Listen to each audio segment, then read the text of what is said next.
Welcome to Profiles. I'm Ed Hyland. You know, America has long been known as the melting pot for the world, and the University of Central Florida has long welcomed the cultural and ethnic diversity of our international students and what they bring to the campus family. Today on Profiles, we're joined by Nataly Chandia, Director of the International Services Center for Students. Welcome so much for coming by and joining us today. Tell us a little bit about ISC, how it works, and basically some of the services it provides. Okay, the International Services Centers went to a reorganization probably about a year and a half ago, and we added a lot of services for international students. We do admissions, we help them with their documents to get their visa to come here. Then once they're here, we help them during their stay to stay here. Such things as employment, extension of their stay, questions about how to rent an apartment, anything they might need while they're here.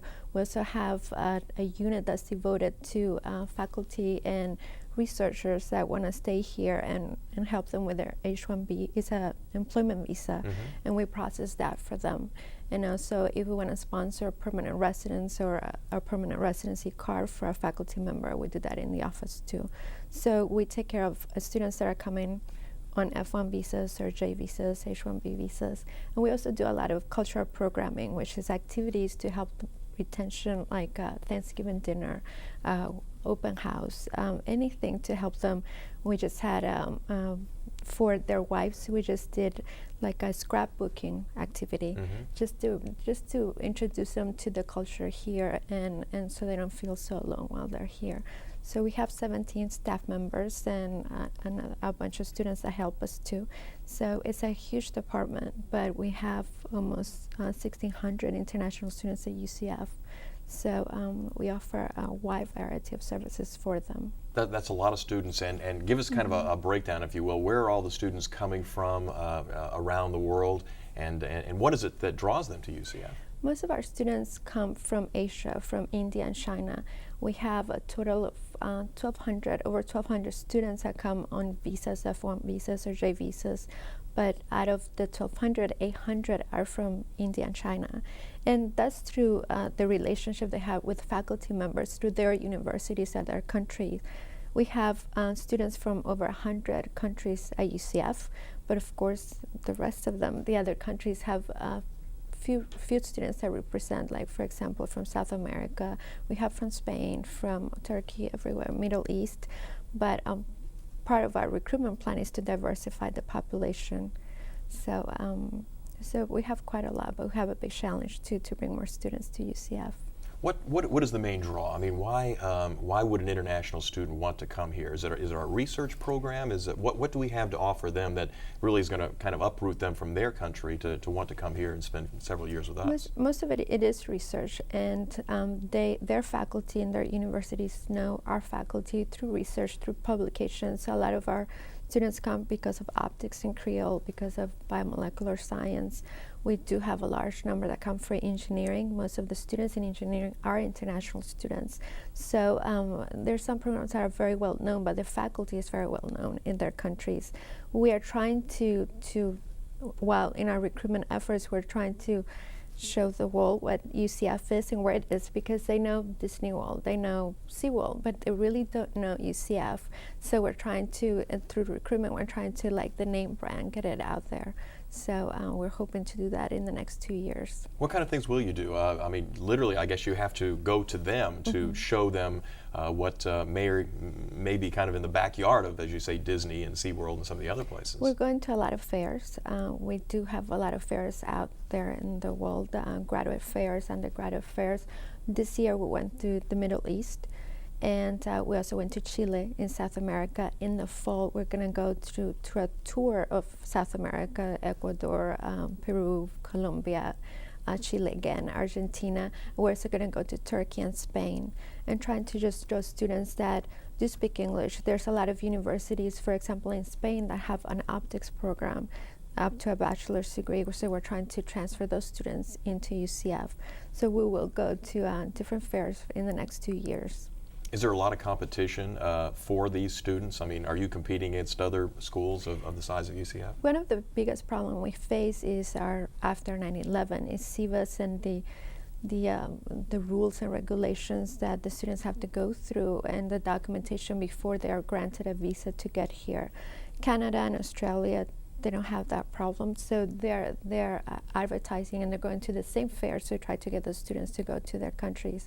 Australia offers a lot more money than scholarships, so we're competing with all of that.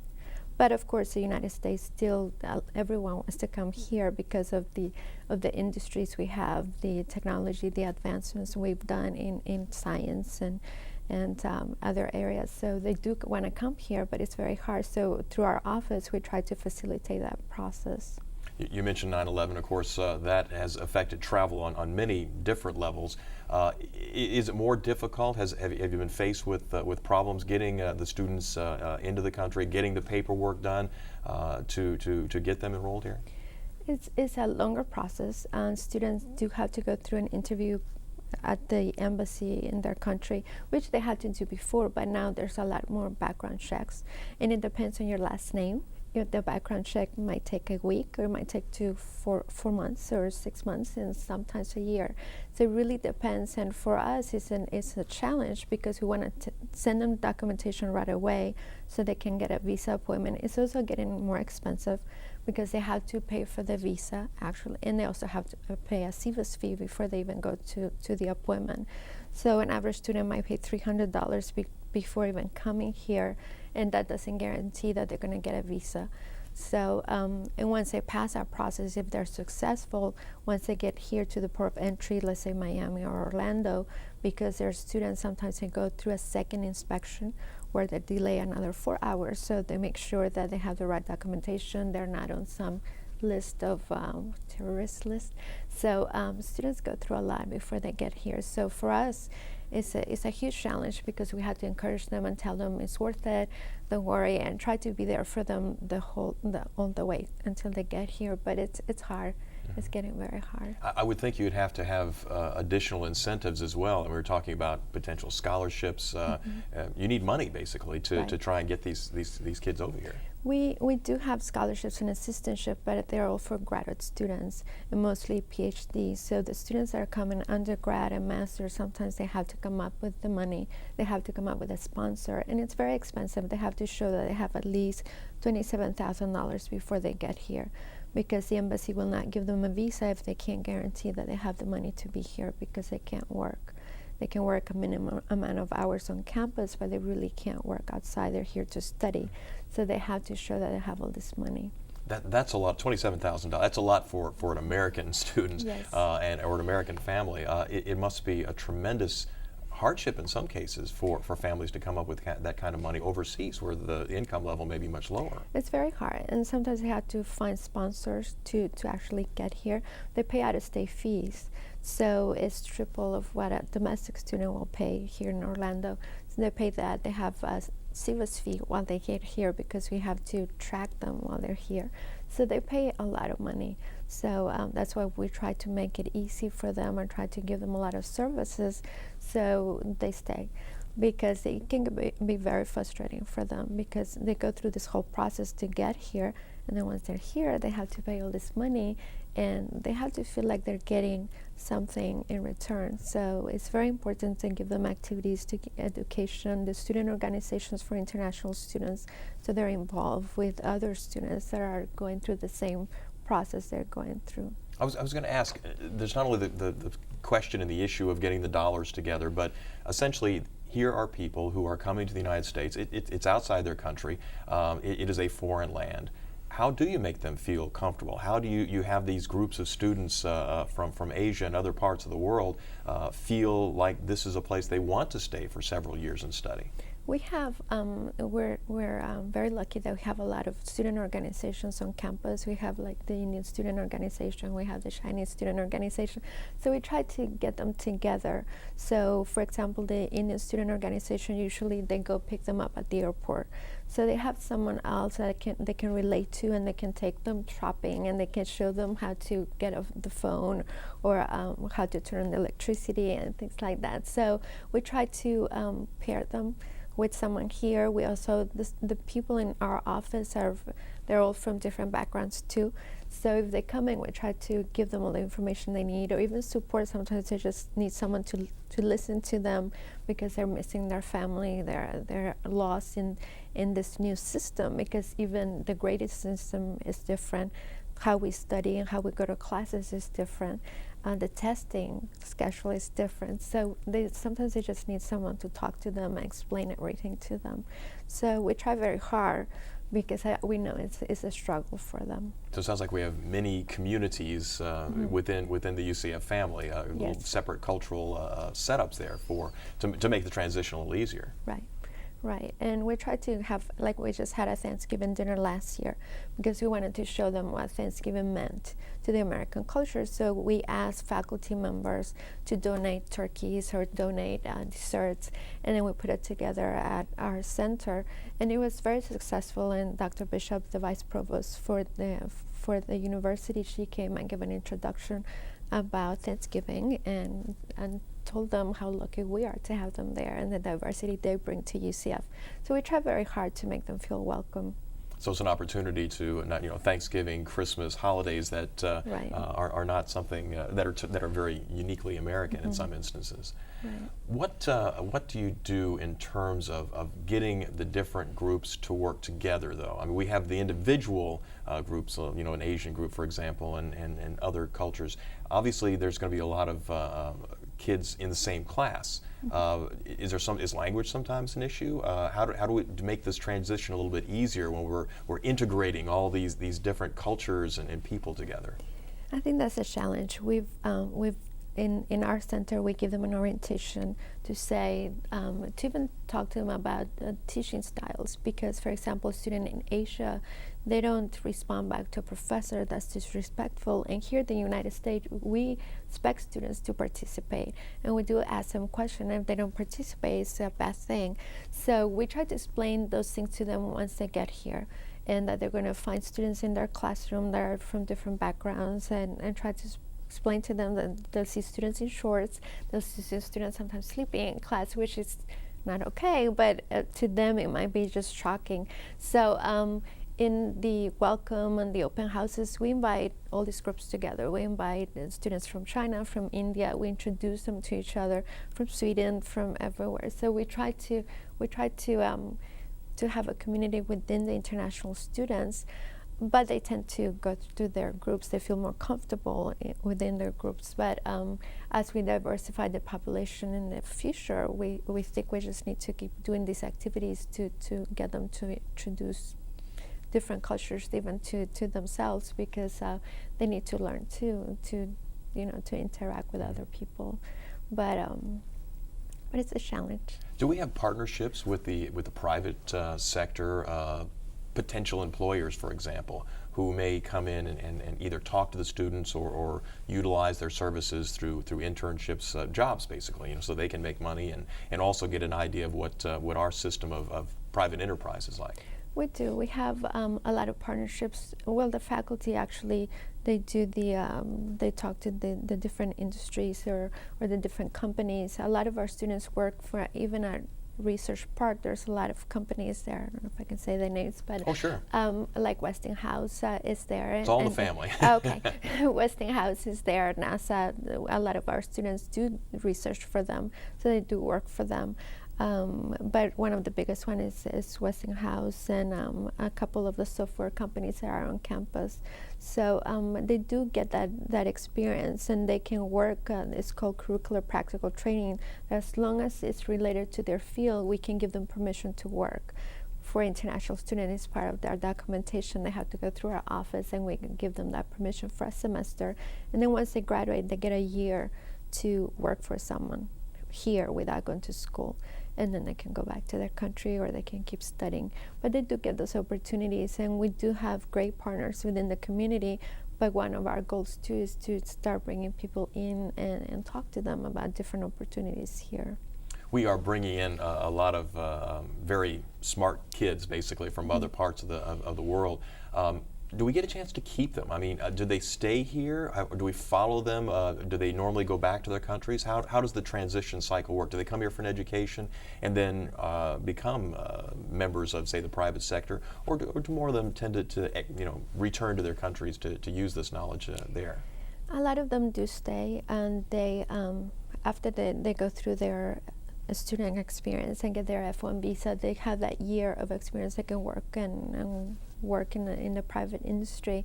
If the employer likes them, they can offer them an employment authorization card. It can be done through our office or through a lawyer, and they can stay here 3 more years. And then they can renew that for 3 more years, and then they can become permanent residents.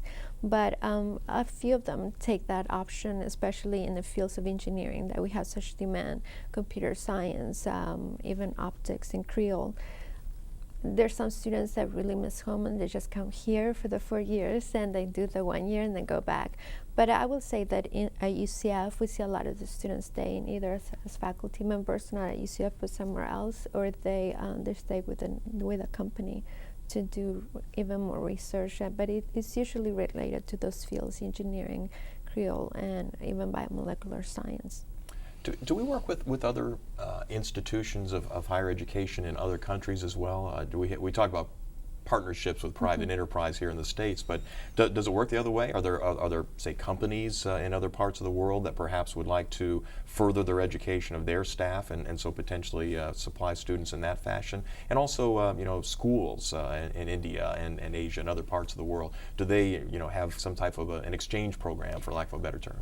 We do. Most of our students that we have, and the number of students we have, which is kind of high because we've never done recruitment before, is through those partnerships. And for example, we have a partnership in Chile with the military government for criminal justice. So they do part of their program online, and then they come here to finish their PhD or their master's degree for a year, and the government pays for them.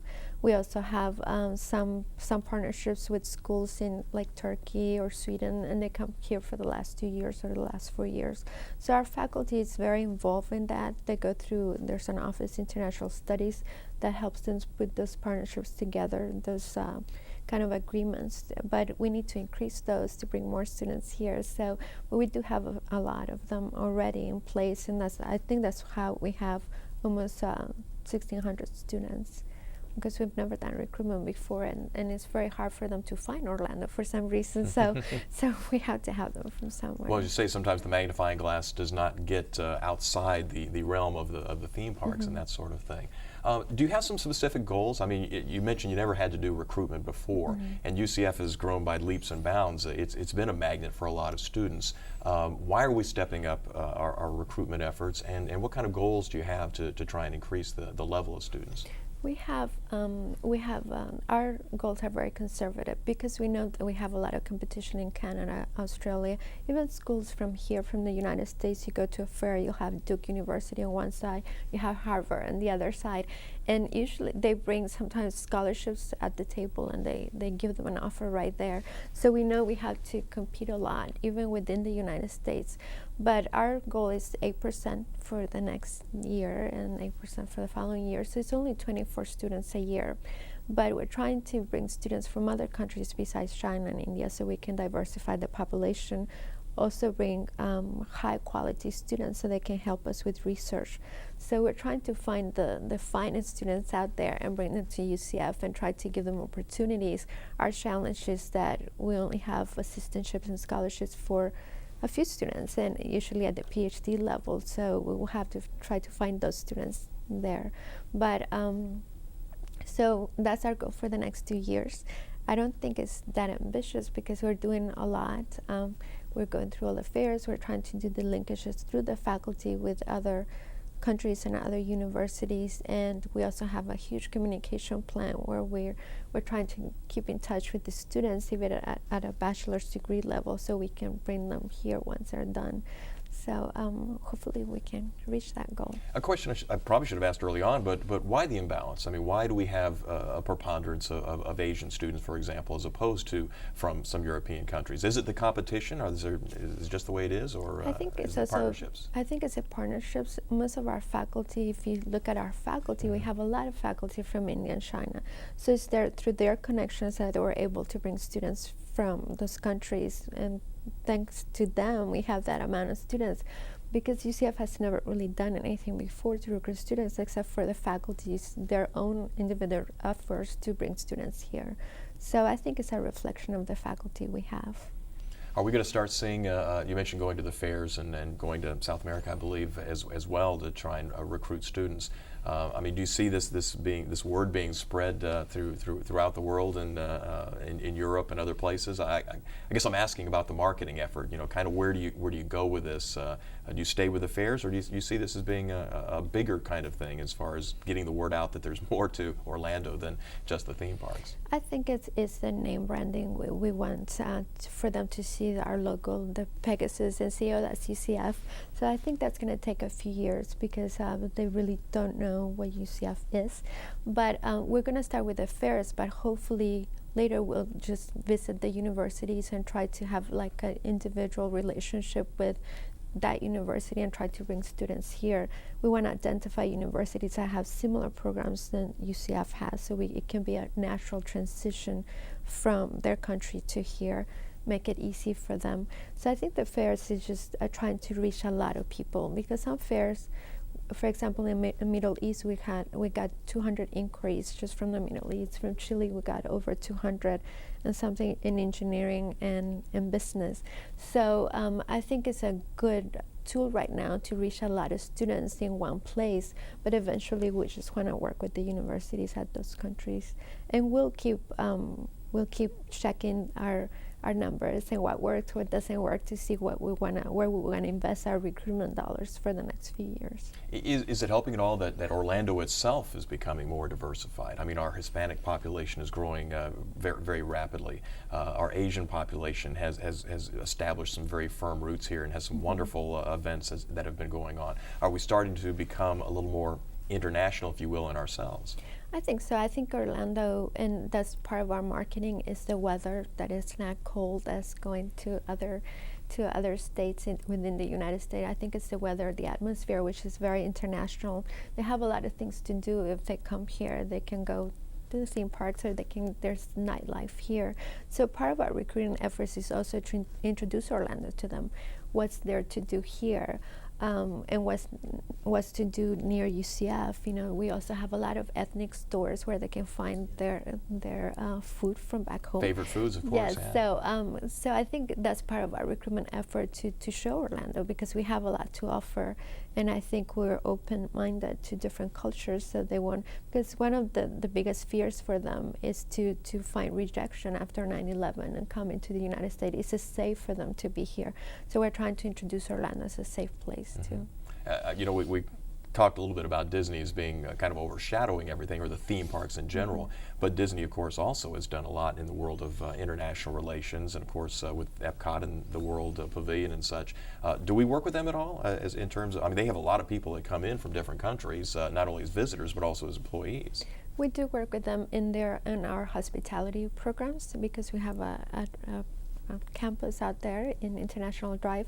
So we just started working with them to get international students to do internships with them, which is that natural, I think, and it goes together. They speak different languages. It's a great market, a great tool for them to recruit our students.